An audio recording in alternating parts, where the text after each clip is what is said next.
El próximo 21 de junio estaremos aquí en Colombia eligiendo quiénes serán los encargados de dirigir los destinos políticos, económicos, administrativos, sociales de Colombia durante los próximos 4 años. Luego de una primera ronda electoral, una primera ronda de elecciones presidenciales en la que los colombianos decantamos una serie de candidatos y candidatas que estaban presentándonos una serie de opciones, todas ellas la mayoría de derecha y una sola de izquierda, decidimos que este próximo domingo tendríamos que definir entre solamente 2 opciones. La una, la de ultraderecha, y la otra, la del progresismo, la de la izquierda. Esa es la decisión que tiene que tomar Colombia este próximo 21 de junio. ¿Cuáles de las 2 visiones del mundo, cuáles de las 2 visiones de cómo debe ser la vida de un ser humano es la que va a administrar los destinos políticos, económicos y sociales de Colombia en estos próximos 4 años? Candidato Iván Cepeda por el progresismo a la izquierda y el señor candidato Abelardo de la Espriella por la ultraderecha colombiana. Sobre qué representa cada una de estas 2 opciones, la izquierda de Iván Cepeda, el progresista, y la de ultraderecha, el señor Abelardo de la Espriella, es que queremos compartir con ustedes algunas reflexiones en esta edición especial de la Conversa de Fin de Semana. Primero que todo, agradecerles a todos ustedes, invitarlos a que le den me gusta a este video. Si no se han suscrito, darle clic al botoncito ese de allá abajo, que aparece en el box de YouTube, donde dice suscribirse, y la campanita para que cada que nosotros subamos a nuestro canal de YouTube algún tipo de contenido, usted pues se entere que ya está disponible para usted, para que lo pueda disfrutar de la manera más tranquila. Igualmente también lo invitamos a que nos sigan, a que se vuelvan nuestros seguidores, suscriptores en el resto de perfiles que tenemos en las redes sociales de internet. Nuestra fanpage de Facebook, que ya es bien conocida de ustedes, en nuestros perfiles en Substack, nuestra nueva plataforma de opinión política escrita, nuestro blog tradicional, laconversafindesemana.blogspot.com, a que nos sigan en nuestro perfil de LinkedIn, a que nos sigan en Threads, a que nos sigan en X y en las demás redes donde tengamos nosotros presencia. Allí vamos a estar siempre. Agradecerles a quienes ya son nuestros amigos y amigas de nuestra campaña Una Vaca por la Conversa de Fin de Semana. Invitarlos a todos ustedes que no hacen parte todavía para que se metan al portal vaki.co de Colombia para que hagan parte de esa campaña que busca recoger fondos suficientes para nosotros mantenernos en este ejercicio de la comunicación alternativa independiente. Voy a dejarlos con unos muy corticos mensajes, la presentación oficial de esta edición especial previa a las elecciones de la Conversa de Fin de Semana, y unos mensajes muy importantes para nosotros, pero sobre todo para ustedes. Reinvitarlos, denle me gusta a este video, denle suscribirse y invitando más gente y empiecen a compartir en sus redes. Ya regresamos con la primera parte de esta Conversa de Fin de Semana previa a las elecciones 2026 de Colombia.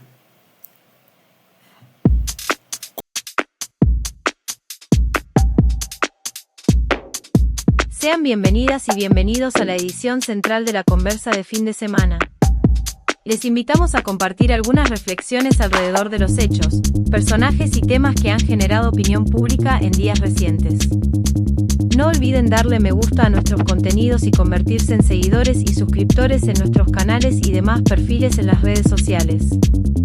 Únase a la conversación correcta para que no los sigan desinformando y manipulando. Seguro que te has sentido así, con el cerebro hecho papilla, mirando una pantalla en blanco. La inspiración se ha ido de vacaciones, dejándote susurrar. No sé qué escribir.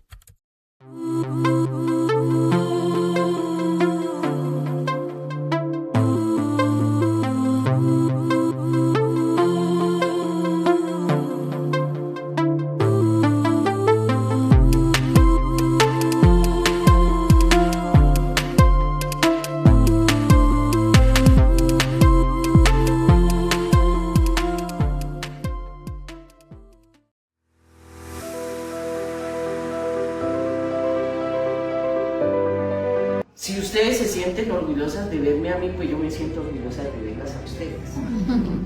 De lo valioso que están haciendo en cada uno.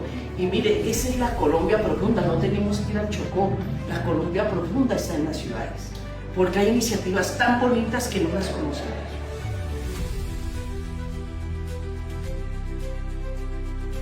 Pero ese es el esquema que tenemos que romper en el país, para decir que nosotros sí somos capaces, sí podemos. Me la juego por la economía de la vida.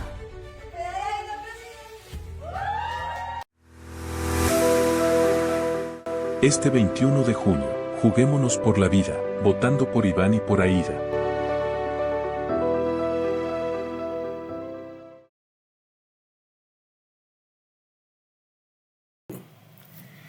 Gracias por estar todavía conectados aquí con la conversa de fin de semana.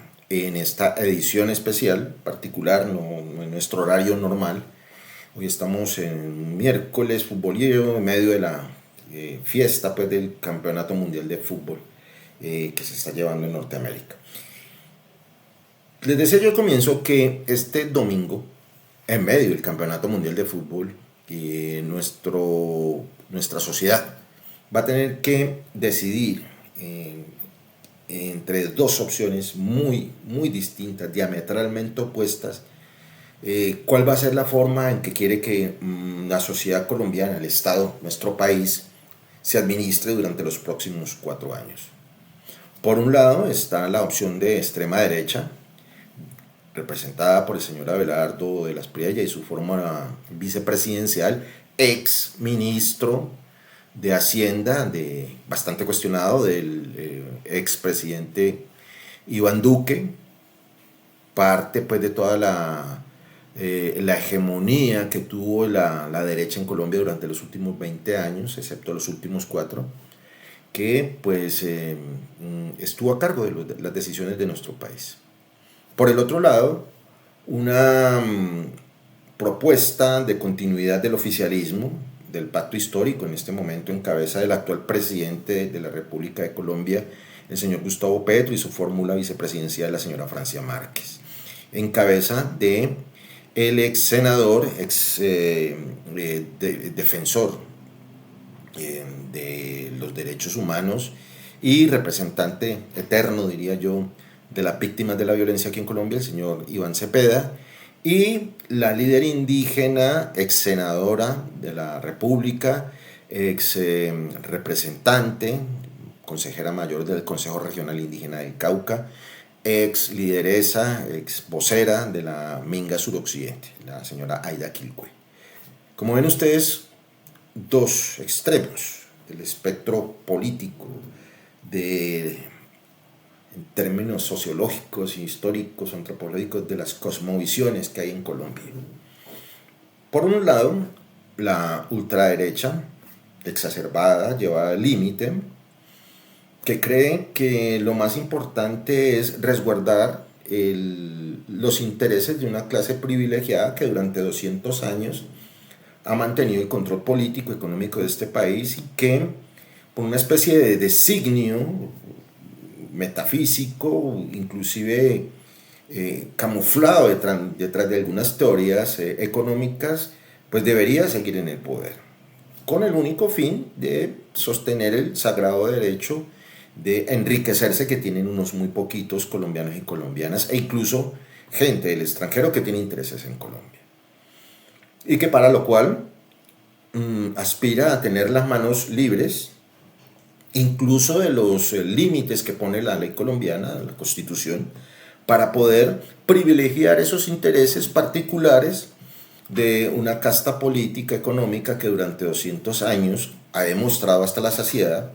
que no tenía las soluciones para las grandes mayorías de Colombia, que todavía hoy siguen siendo excluidas, siguen siendo apartadas, siguen siendo descalificadas, puestas en riesgo, incluso asesinadas, por parte de un sistema capitalista a ultranza, que definió que los únicos que merecen tener todos los privilegios para mantener su sagrado derecho a la propiedad privada y tener buena vida son unos pocos colombianos, que generalmente coinciden con unas castas, unas élites sociales que representan unas minorías sociales históricas de este país,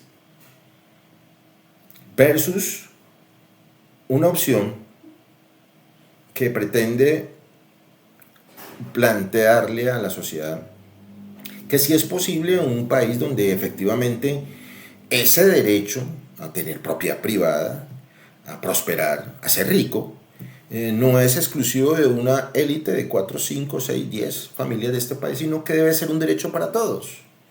Y ya ahí hay un contraste. No es la propuesta desdibujada pues, de estos señores de la ultraderecha colombiana que dicen que el comunismo es una especie como de locura colectiva en donde todos buscan ser pobres para sufrir todos por sécula seculorum. No, todo lo contrario. Y hay un ejemplo que más adelante vamos a dar de cómo eso es totalmente absurdo y totalmente mentiroso. Sino hay una propuesta en que dice, no es que queramos quitarles a ustedes, sino que queremos nosotros también prosperar igual que ustedes. Y que para lo cual necesitamos todos tener los mismos puntos de partida, los mismos puntos de arranque, o por lo menos las mismas condiciones para poder competir en nosotros en eso que la derecha y el capitalismo ha promulgado durante casi 600 años, es decir, tener el sagrado derecho a la propiedad privada y de ser ricos. Solo que se diferencian en que los unos miran que eso es un derecho exclusivo, que hay que sostenerlo como sea, incluso de manera violenta, y una propuesta que es la propuesta del pacto histórico, que no es ni más ni menos lo más socialista, lo más comunista pues que haya en el espectro ideológico del marxismo, leninismo, maoísmo. Todo lo contrario, es lo más parecido al liberalismo capitalista que hay. Pero bueno, esa será otra discusión. Esas dos opciones se enfrentan este 21. Pero más allá de esas profundidades ideológicas, de distinguir qué es izquierda, qué es derecha, de desmontar una cantidad de mitos sobre qué es comunismo, qué es socialismo, qué es ser capitalista, qué es ser liberal, etcétera, etcétera, sobre el cual muchos de nosotros no tenemos claridad. Y a partir de lo cual las derechas de este país durante más de 200 años se han aprovechado para manipular la información, para manipularnos a nosotros y nuestra decisión electoral. Pues bien, ese escenario nuevamente se nos presenta aquí en esta jornada del próximo 21 de julio.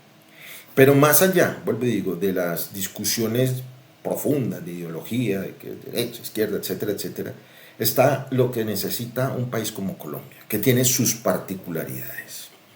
Y aquí vamos a hacer una segunda reflexión para darle un corte a unos mensajes muy importantes.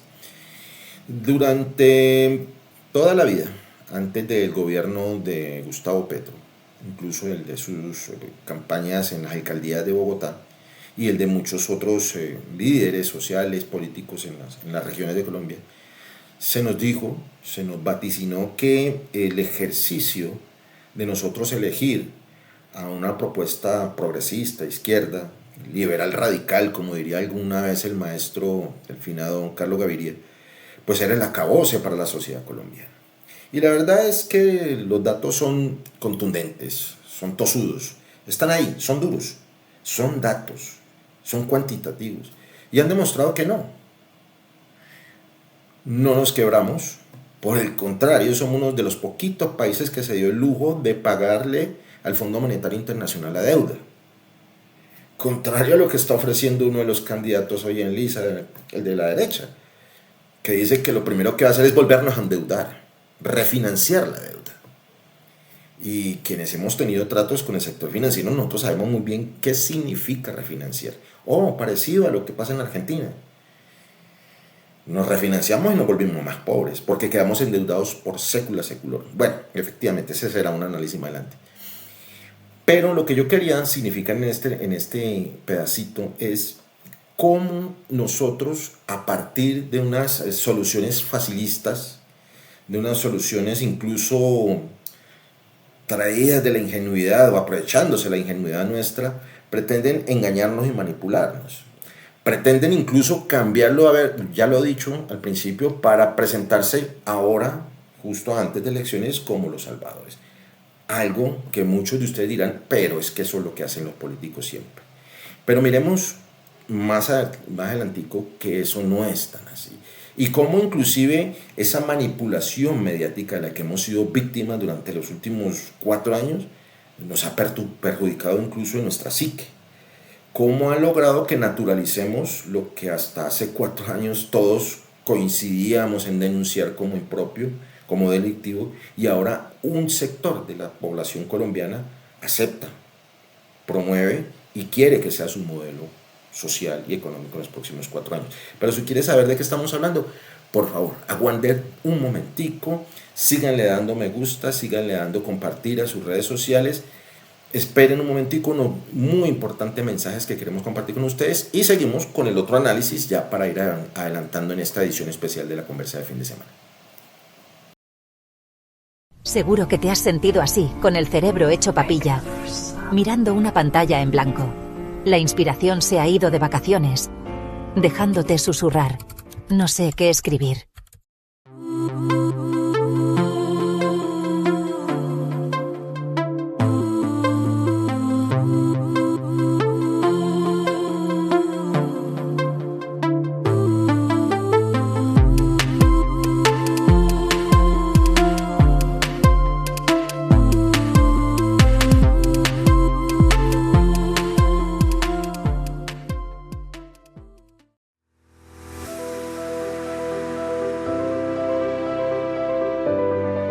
Si ustedes se sienten orgullosas de verme a mí, pues yo me siento orgullosa de verlas a ustedes. De lo valioso que están haciendo el carro.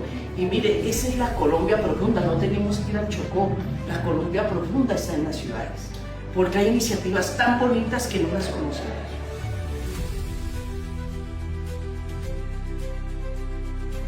Pero ese es el esquema que tenemos que romper en el país, para decir que nosotros sí somos capaces, sí podemos. Me la juego por la economía de la vida.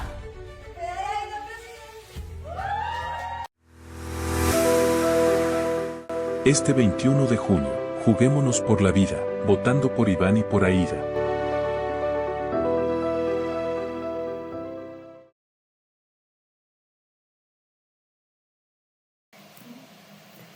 Qué bueno que estén aquí conectados. Ya vamos llegando a la parte conclusiva de esta edición especial de la Conversa de Fin de Semana, previa a las elecciones presidenciales en Colombia 2026.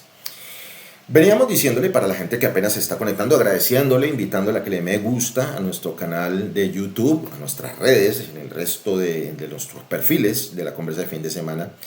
Les decíamos que este domingo 21 nosotros estamos enfrentados a tomar una decisión crucial en el destino de Colombia durante los próximos 4 años y quizás en el resto de la historia de nuestro futuro cercano.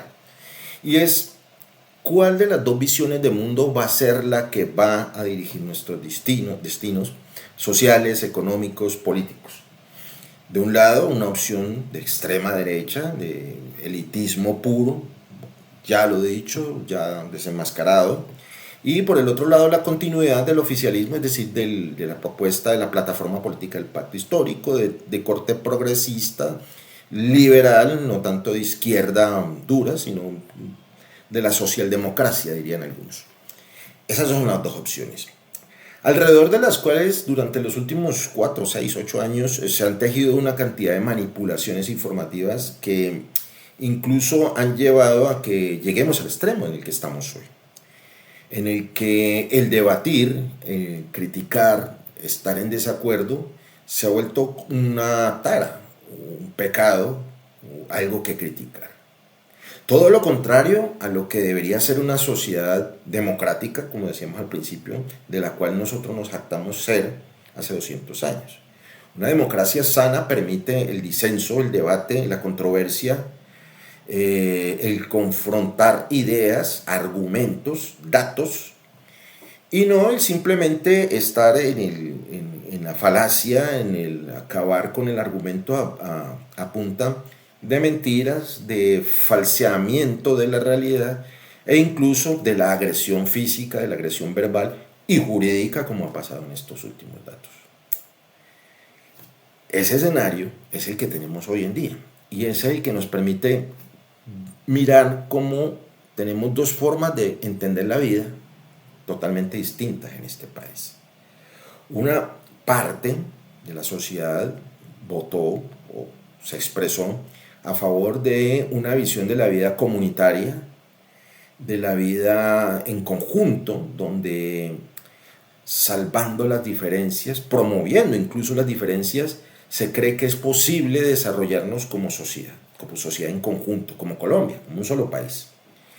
Una sociedad que acepta ese otro, lo que algunos estudiosos llaman la alteridad, que acepta los reclamos de grupos como los feministas, que acepta las exigencias de grupos minoritarios por opción de género, de preferencia sexual, comunidad LGBTIQ+, que acepta la presencia y valora la presencia de comunidades ancestrales y originarias que también tienen su otra manera de ver, los afro, los indígenas, los rom, los raizales, los palenqueros, que tienen presencia y existen en este país, que también creen que los campesinos son la base a partir de la cual la sociedad debe crecer, que también cree que la pequeña y mediana industria debe fortalecerse para buscar eso que buscamos todos, es decir, el acceso a la propiedad, el acceso al bienestar económico y obviamente al bienestar social y mental. Versus una propuesta que ya ha sido clara en decirnos de frente que esos derechos de las mujeres hay que repensarlos, que esas aspiraciones de las comunidades LGBTIQ+, hay que volverlos a pensar, por más de que ya hayamos avanzado, en que este país no puede seguir en manos de los pueblos originarios, ni de las comunidades étnicas, y que lo público debe ser reducido a la mínima expresión. Y en ese orden de ideas, de esa reducción a la mínima expresión de lo público, también se debe recortar el gasto público en aspectos tan importantes, cruciales, como por ejemplo la educación. Y aquí viene la otra reflexión que queríamos compartirles con ustedes. No puede ser posible que una de estas opciones que se nos presenta, la extrema derecha, tenga la desfachatez, permítame el calificativo, de presentarse a la sociedad, una sociedad moderna, siglo XXI, que está conectada a internet y que ha visto y que ve cómo se desarrollan los demás países del mundo, sea capaz de decirle a sus futuros electores, entre ellos muchos jóvenes que se ponen con la mano firme en la frente, que les va a quitar ese derecho a educarse. Y no es simplemente el hecho de quitarle el derecho a unos jóvenes que se paran firmes, sino de quitarle la oportunidad a todo un país, a toda una nación, a toda una sociedad de desarrollarse. En una cosa que a estas alturas de la vida debería ser obvio para todos y para todas, que es que la inversión social por parte del Estado en educación es primordial para el desarrollo económico. Se necesita que la población se capacite, se forme, se profesionalice, para que el país pueda dar ese brinco cualitativo, productivo, en buscar la riqueza. En eso que les gusta tanto a los de la derecha, es decir, el capitalismo. Para poder desarrollar el capitalismo mismo, se necesita que el Estado, y mucho más en una nación como la nuestra, le inyecte grandes e ingentes esfuerzos económicos en la educación pública.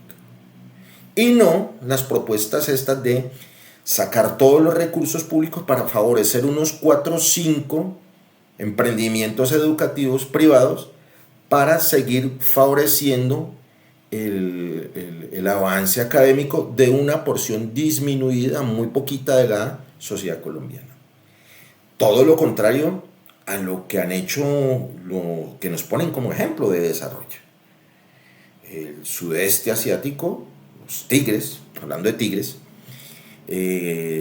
y sociedades como la japonesa, la misma norteamericana, comillas, la europea, en donde las sociedades que han tenido éxito se dieron cuenta de que para poder haberse desarrollado y para seguir inclusive siendo en el top de las naciones más prósperas del mundo, lo importante era destinar ingentes cantidades del recurso público, eso que la opción dice que hay que recortar, en educación pública y en ciencia y tecnología, algo de lo que este señor de derecha no habla. Entonces miren ustedes cómo esa mentira de ponerse firmes por la patria con los jóvenes inclusive les está diciendo de frente que los va a atacar, porque los va a supeditar a caer en el ostracismo académico al no poder acceder a la educación y al negarle a la sociedad colombiana ese insumo súper importante de la educación para poder progresar, incluso para hacerse más ricos. Un contrasentido ideológico, económico, administrativo. Sin embargo, miramos con extrañeza cómo hay una élite de académicos, de profesionales, de empresarios, que pareciera que están detrás de un embrujo, de no se sabe dónde, que creen que ese tipo de estulticias académicas, políticas incluso, pueden ser posibles y que incluso son necesarias. Todo una locura. Sin embargo, vámonos más allá de esas propuestas, de esa primera reflexión. Está la coherencia política, no solamente en la parte discursiva, que aquí ya hemos mencionado, sino en la parte de contenidos. Y aquí vamos a ser claros para ir avanzando ya en esta parte de la reflexión. No es posible, y esto sí en términos de sentido común, que es el que tenemos la mayoría de nosotros, que uno pueda creer que le puede entregar las llaves de su casa a una persona que cuando usted la conoció le dijo que le iba a robar, pero que después dijo que no lo iba a robar, sino que le iba a guardar su casa. Eso es palabra más, palabra menos lo que ha hecho el señor Abelardo de las Priella y todo su equipo de campaña.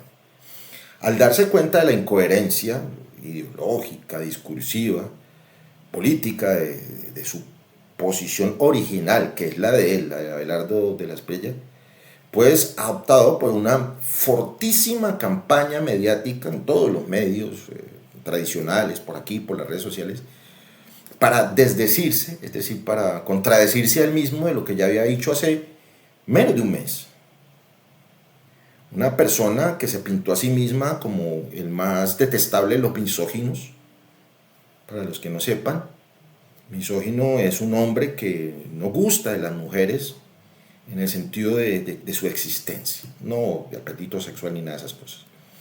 Es una persona que cree que el macho está por encima de las mujeres y que las mujeres pues se a duras penas como esos felinos que hoy dice defender. Y siquiera llegamos al tema de los felinos. Por ahí hemos visto rondando muchísimas veces el desafortunadísimo video para los felinos de este señor que ahora se viste de felino estilo Terian, en el que él decía, jactándose de ese machismo, de ese ser irracional, primitivo, de que él maltrataba felinos, gatos, que los hacía explotar.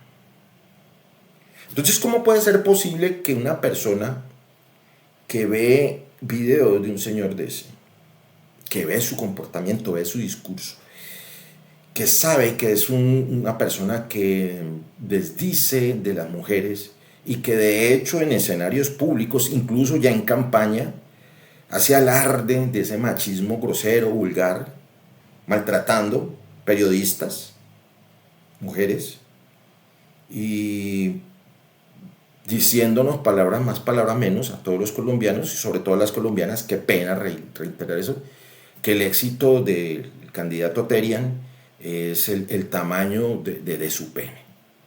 Nada más misógino, nada más vulgar, nada más chabacano. Entonces la pregunta es, ¿cómo esta persona que hasta hace un mes se jactaba de sus partes genitales, se jactaba de su machismo, se jactaba de su anormalidad patológica de maltratador de animales, ahora se nos presente como el más puro y casto de los angelitos venidos a esta tierra para la salvación nuestra? Eso es una falta de coherencia del elector, de ustedes y de nosotros. Vuelvo y reitero, usted no le va a entregar las llaves de su casa a un reconocido ladrón. Jamás. Yo sé que usted no lo va a hacer. Entonces, si yo no voy a entregar mis llaves a un reconocido ladrón, ¿cómo le puedo entregar el destino de mi país a un reconocido machista, maltratador de animales y con nexos con el oscuro mundo del paramilitarismo y del narcotráfico y del lavado? Brincarán muchos de los amigos que todavía están obnubilados por el Bukele criollo.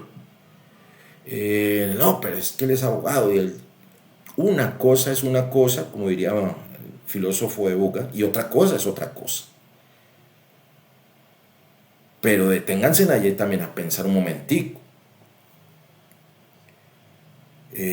Yo respeto quienes hemos pasado por la academia y hemos transitado los caminos del derecho, sabemos muy bien que efectivamente a un abogado, incluso hay tratados internacionales, la ley misma colombiana lo ha dicho así, en el que, digamos, se nos excusa socialmente de juntarnos con la chusma, como lo diría el personaje del Chavo.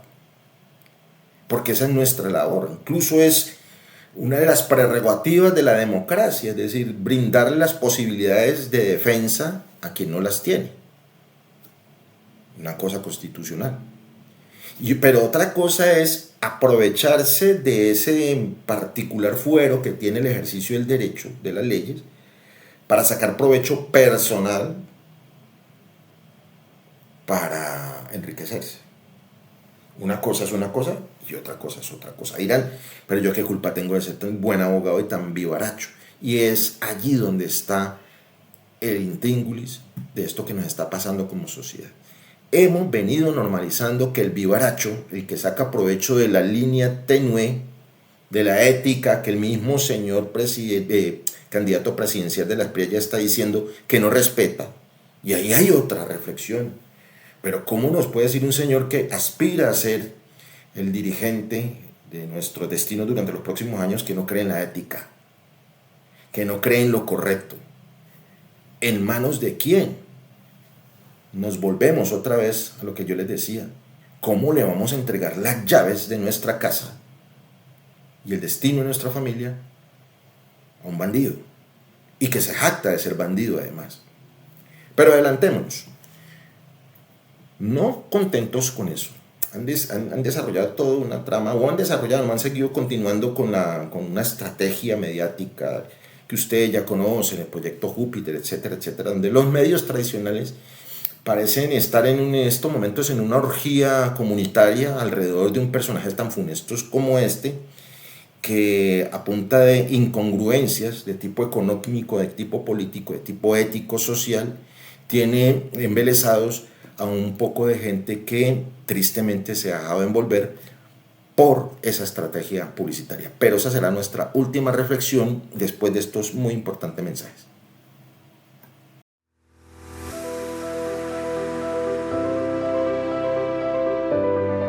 Si ustedes se sienten orgullosas de verme a mí, pues yo me siento orgullosa de verlas a ustedes.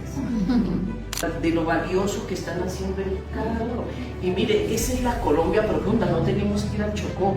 La Colombia profunda está en las ciudades, porque hay iniciativas tan bonitas que no las conocemos.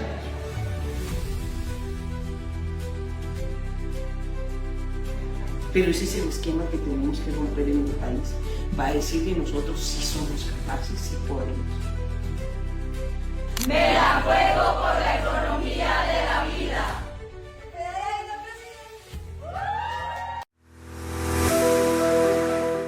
Este 21 de junio, juguémonos por la vida, votando por Iván y por Aida.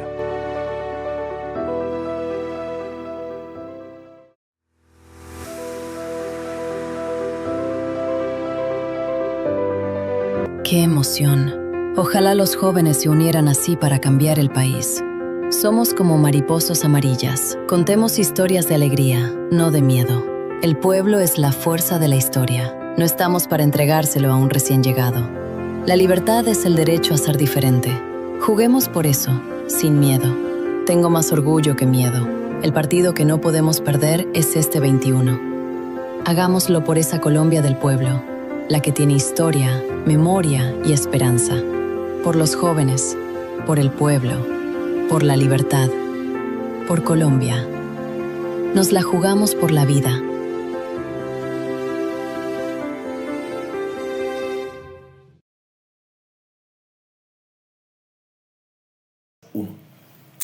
Muchísimas gracias por estar aquí conectados con nosotros.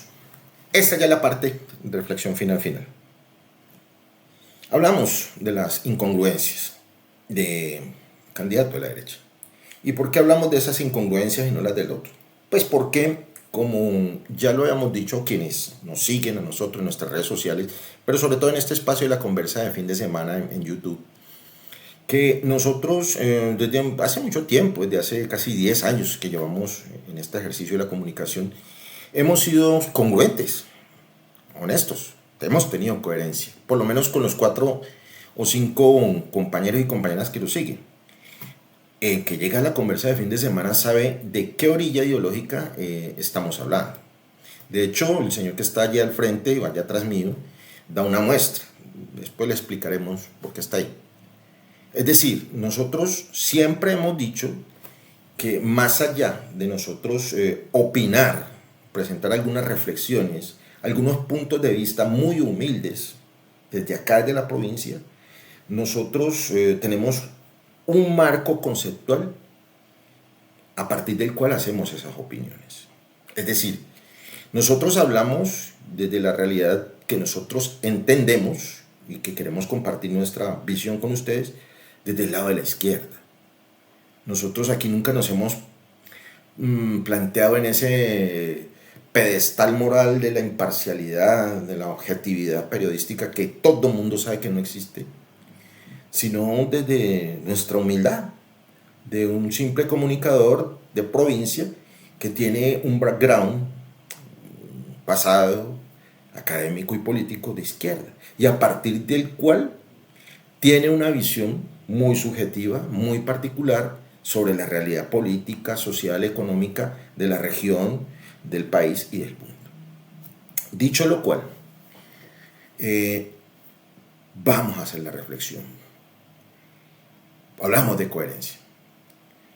Se dice del candidato de la izquierda, inclusive hasta hoy día que estamos emitiendo esta edición especial, se le reclamaba por parte de los medios tradicionales de comunicación, que son los mismos asesores pues, del candidato de la derecha, y es que allá hay un desbalance, que después hablaremos de eso, que por favor se definieran si iba a haber constituyente o no. Hasta la saciedad, el candidato de la izquierda, el señor Iván Cepeda, la candidata a la vicepresidencia, han dicho que eso no está en la agenda prioritaria del próximo gobierno, que ellos aspiran a hacer. Pero miren ustedes que del lado de acá, del candidato extremista, el Terrien, ahora ha venido a defensor de animales, si ustedes escuchan, si leyeron, se tomaron el trabajo de leer las 3 paginitas, que es su programa de gobierno, comillas, guiño, guiño, programa de gobierno, se darán cuenta que mucho de lo que ha prometido y de lo que se desdijo para quedar bien, no tiene coherencia con su discurso, el de él, el de la derecha, el de la ultraderecha. Bueno, de facto el discurso de la derecha en este país nunca ha tenido coherencia. Ha tenido coherencia para defender sus intereses, pero eso es otra discusión que en otro momento haremos. Entonces se le exige al candidato a la izquierda que diga de una vez si va a ser constituyente o no, si va a haber reforma constitucional o no, y se alcanza a decir que no. Mientras tanto, al señor de la derecha se le acepta, se le aplaude, se le ponen firmes con propuestas como de reducción del Estado. Cuando usted dice reducción del Estado, los que no conocen pues, de derecho, de administración pública, de historia, política, está diciendo tiene que cambiar la Constitución, que es la que le pone las reglas de cómo es que se vive en este país. Y una de las reglas que dice la Constitución, que nos dice a todos y todas cómo vivir, es que el Estado es de esta forma. Entonces, oh, sorpresa, miren ustedes, para poder cambiar esa orden de la Constitución, que es la que nos dice cómo tenemos que vivir, para que no nos matemos, hay que cambiar la Constitución. Sorpresa, no. Es lo que hace la incoherencia de la derecha. Pero vamos más allá. Entonces dice que para poder funcionar y que la gente sea próspera, no dice cuál gente, eso es populismo, hay que reducir el gasto del Estado en esas cosas sociales que es para sostener mamertos, comillas, esta es mía, esa no es afirmación del candidato, mamertos, vagos, eso sí lo han dicho los partidarios de él, que viven del Estado. Entonces, aquí hay dos problemas de construcción de la democracia y construcción del Estado. Si usted por un lado dice defender la Constitución, pero dice que lo va a reducir en su tamaño, y fuera de todo dice que le va a decir al Estado que no gaste tanto en vainas sociales, resulta que está en contra de los, como mínimo, de los 2 o 3 primeros artículos de la Constitución política, que dicen que este es un Estado social y de derecho. ¿Quién es el que sí quiere cambiar la Constitución? Ojo con eso. Yo a usted le digo que no va a cambiar la Constitución y que diga que no, pero mi programa de gobierno cambiado pues para quedar bien y conseguir votos ahora dice que voy a hacer todo lo contrario. Que para poder funcionar tengo que cambiar el Estado, y como para poder cambiar el Estado tengo que cambiar la Constitución. Permítame, yo hago esos cambiecitos, esos articulitos. ¿Sí se acuerdan? El articulito, la jugadita, ahí están presentes. Entonces no es tampoco tanto como dice el señor Abelardo de la Espriella, que él no está con los de siempre, pero inclusive tiene hasta el mismo discurso, las mismas formas, las mismas jugaditas. Y para terminar esta reflexión, dicen que para poder que la sociedad colombiana pueda ser próspera, pueda ser rica, pueda ser millonaria, así como es él, que entre otras ha quebrado 33 empresas, guiño guiño, hay que promover una nueva reforma fiscal. Qué cosa tan particular de la coherencia de la derecha. Cuando el gobierno progresista dijo vamos a hacer una reforma fiscal para poder conseguir plata para los programas sociales, se la negaron, eso de reforma fiscal no. Cuando el candidato de la derecha, la ultraderecha, dice vamos a hacer una reforma fiscal para perdonarle los impuestos a los ricos, entonces sí es válida una reforma social. Pero ahí viene la contradicción. Usted redujo el Estado, supongamos que lo va a hacer. Usted redujo la inversión social, ¿cierto? Y fuera de todo, le dice a los que más puedan que no paguen impuestos, que están exentos, se pueden eludir. Entonces dígame cómo va a funcionar para cumplir las promesas de los viejitos que ahora aparece abrazando, de esas mujeres de las que él no respeta, pero que ahora aparece abrazando, y de esos niños que a él no le importan, pero que ahora son el futuro de Colombia, lo mismo que los jóvenes, esos que va a dejar sin educación porque recortó el gasto social para favorecer a sus amigos ricos. ¿Se ha puesto usted a pensar eso? ¿Cómo va a decir una cosa que le impide cumplir lo otro que prometió? ¿Quién es el demagogo? ¿Quién es el mentiroso? ¿Quién es el manipulador? Y a mí no vengan con el cuento de que es firme por la patria. Digan lo que es. Eso es un fascista, misógino, el peor candidato que hemos tenido. Decíamos que Duque era el peor candidato, de por Dios, este señor se lo lleva años en los cachos. Entonces, terminando ya esta conversa del día de hoy, nosotros lo que los invitamos a todas y a todas, volvemos y lo reiteramos, es nuestra opinión, nuestra, humilde, desinformada, desenfocada, fanatizada, loca, como ustedes la quieran catalogar, pero es nuestro punto de vista de un análisis serio que hemos hecho nosotros, eso sí, bajo el marco pues, ideológico que tenemos, pero que las cifras incluso no nos dejan equivocarnos tanto, allí están, por eso los invitamos. No nos crean a nosotros, no les crean tampoco a la gran prensa colombiana, busquen los datos duros, contrasten los discursos. Ustedes con nosotros la tienen muy fácil, vayan mirando los programitas, incluso los shorts que hemos puesto, a ver si hemos cambiado de línea discursiva en los últimos 3 meses, en los últimos 6 meses, en los últimos años. Pero miren los discursos de los candidatos, y ahí es donde ustedes tienen que mirar quién sí ha cambiado en su discurso, quién se ha cambiado en su pose. Y a partir de eso haga su análisis, su propio análisis. Pero lo que nosotros sí queremos compartir con ustedes es una sugerencia, muy respetuosa, demasiado respetuosa, es una sugerencia. Ni siquiera una recomendación, una sugerencia. Mire, piense bien. El modelo que está planteando el señor Abelardo de la Espriella está filtrando agua, en Argentina. Está filtrando agua en El Salvador. Está filtrando agua en Estados Unidos. Está filtrando agua en España. Tiene un serio problema con la derecha ya en España. En Francia no se ha podido consolidar. En el centro de Europa tiene serios problemas. Y la gente se han venido dando cuenta de que esas posiciones de Milei, de Trump, de la familia Le Pen, el señor de las Priellas, Álvaro Uribe, lo único que han traído es pobreza, exclusión, corrupción, lo que dicen van a acabar, y violencia, sobre todo violencia. Y nosotros aquí en Colombia hemos sufrido mucho con eso de la violencia. Y esa solución facilista de hagamos más cárceles y al que no lo podemos encarcelar lo matamos, que es lo que dice este señor de las Priellas, pues nosotros ya sabemos cómo funciona eso, y sobre todo nosotros acá en la región. No es a punta de plomo, chumbimba, vale lo que hay, decía otro de los candidatos amigos de él. Es a partir de todo lo contrario, todo lo que él dice que va a quitar. Como un país serio y respetable puede progresar. Pero esa es decisión de ustedes. Por ahora los dejamos aquí, piénsenlo bien. Nosotros aquí en la conversa de fin de semana nos la jugamos por la vida. Esperemos que usted también se la juegue este 21 votando por Iván y por Aida.